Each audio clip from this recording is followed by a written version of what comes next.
నా పేరు దుర్గం సిద్ధార్థ రామూర్తి. నేతగని మహర్ సేవా సంఘంలో రాష్ట్ర నాయకుడిగా, రాజ్యాంగ రక్షణ దళ రాష్ట్ర నాయకులుగా పనిచేస్తున్న. అట్లా ఉమ్మడి ఆదిలాబాద్ జిల్లా, కొమరంభీం జిల్లా, ఆసిఫాబాద్, కాగజ్ నగర్కి మహనీయుల ఆలోచన ఆశయాలతోటి సాగుతున్న పెళ్లికి ఒక ముఖ్య అతిథిగా వచ్చిన మన తెలంగాణ ముద్దుబిడ్డ. ఈ 5-6 రాష్ట్రాలల్లో కుల నిర్మూలన అని, మూఢనమ్మకాల మీద కానీ అనేక అంశాలపై ఎప్పటికప్పుడు సమాజాన్ని, ప్రజలని చైతన్యపరుస్తూ సమాజం కోసం నిత్యం తన కుటుంబంతో సహా సమాజాన్ని చైతన్యపరుస్తూ తిరుగుతున్న బైరి నరేష్ అన్నని సంబంధించి ఈ నేతకని కార్పొరేషన్కు సంబంధించి మద్దతు ఇవ్వాల్సిందిగా, అన్నని మాట్లాడాల్సిందిగా కోరుతున్నా. ముందుగా అందరికీ సామాజిక ఉద్యమాభివందనాలు. ప్రతి సామాజిక ఉద్యమకారుడు, సామాజిక కార్యకర్త సమాజంలోని ప్రతి అసమానతలపైన గొంతు విప్పాలి. ఎక్కడ అన్యాయం, అక్రమం జరిగినా, దోపిడీ, పీడనకు గురైనా స్పందించడం మనందరి బాధ్యత.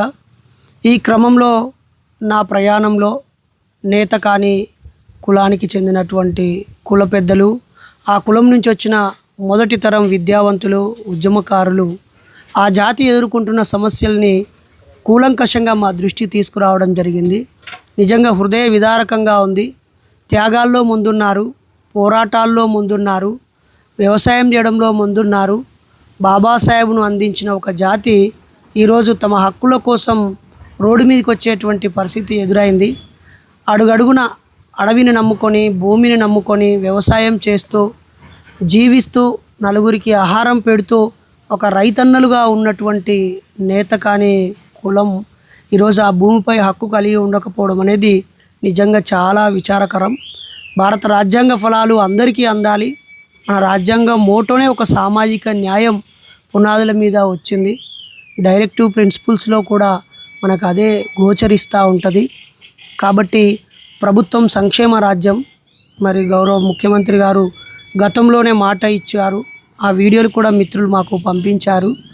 మరి వీళ్ళంతా కూడా ఆగ్రహం చెంది రోడ్ల మీదకి వచ్చి ప్రజా ఆగ్రహం ప్రభుత్వం మీద పడకుండా ప్రజాప్రభుత్వంగా చెప్పుకుంటున్నటువంటి గౌరవ ముఖ్యమంత్రి యనమల రేవంత్ రెడ్డి గారు వెంటనే ఈ సమస్యని పరిష్కరించాలని, ఈ గోదావరి బెల్టులో భూమిని నమ్ముకొని జీవిస్తున్న రైతులకి భూమి పట్టాలు ఇచ్చి వాళ్ళకు హక్కులను కల్పించాలని, అలాగే నిజంగా కూడా ఇప్పటివరకు ఎక్కడెక్కడో ఒకరో ఇద్దరో తమ అత్యంత ప్రతిభ ద్వారానో, సంపద ద్వారానో కాస్తో కూస్తో ప్రాతినిధ్యం ఉంది విద్యా ఉద్యోగాల్లో.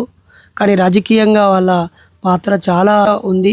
కాబట్టి బాబాసాహెబ్ అంబేద్కరు ప్రజాస్వామ్యాన్ని నెలకొల్పింది ప్రజల కొరకు, ప్రజల చేత. ప్రజలు అనేది ప్రజలే, ముందు చివర ప్రజలే.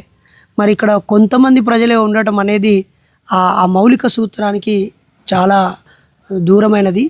కాబట్టి అన్ని సామాజిక వర్గాలు రాజకీయంగా తమ గొంతు వినిపించే వేదిక మీదకి, పార్లమెంటు అసెంబ్లీలోకి రావాలి. అలాగే ప్రభుత్వాలు అధికారంలోకి వచ్చాక ఇచ్చే నామినేటెడ్ పదవుల్లో కూడా ఏ సామాజిక వర్గాలు అభివృద్ధికి దూరంగా ఉన్నాయి, ఏ సామాజిక వర్గాలు వాళ్ళ ప్రాతినిధ్యం ఇంతవరకు లేదో గుర్తించి పెద్దన్న పాత్రలో వాటిని ఫుల్ఫిల్ చేయాల్సినటువంటి గురుతర బాధ్యత పాలకులపై ఉంది. గత ప్రభుత్వాలు కొన్ని సున్నితమైన విషయాలని నిర్లక్ష్యం చేయడం వల్ల ఈసారి వాళ్ళు ప్రతిపక్షంలో కూర్చున్నారు. ఇప్పుడు ప్రజలందరూ మెచ్చి ఎలాంటి అపోహలకు వెళ్లకుండా మంచి మెజారిటీతో కాంగ్రెస్ ప్రభుత్వాన్ని గెలిపించారు. కాబట్టి దీన్ని వాళ్ళు నిలబెట్టుకోవాలంటే, ఇచ్చిన మాటని వాళ్ళు నిలబెట్టుకోవాలని ఈ గోదావరి లోయ, ఈ ఆసిఫాబాద్, కొమరంభీం జిల్లా నుంచి మంచాల, చెన్నూరు, కోటపల్లి, బెజ్జూరు వరకు, అలాగే అటు ములుగు, కాటారము, మహాదేవ్పూరు, పంకెన, పల్మల, సర్వాయిపేట, బూరుగూడెం, ఆ తర్వాత తుపాకులగూడెం, కన్నాయిగూడెము, ఏటూరు నాగారం, రొయ్యూరు, ఆ ప్రాంతాల్లో చివరికి అటు భద్రాచలం, కూనవరం, చింతూరు, మోతుగూడెం వరకు గిరిజన ప్రాంతాల్లో ఉన్నటువంటి వీళ్ళంతా కూడా ఒక ప్రత్యేక సంస్కృతి కలిగి ఉన్నారు. అలాగే బాబాసాహెబ్ను గుండెల్లో పెట్టుకొని ఉన్నారు.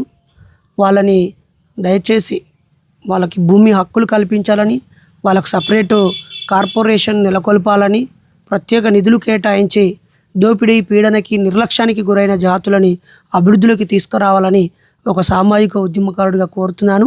దానికోసం నేత కాని మహర్ ప్రజలు చేసే ప్రతి పోరాటంలో ఒక సామాజిక కార్యకర్తగా నా గొంతును వినిపిస్తానని, నా మద్దతును తెలియజేస్తున్నాను.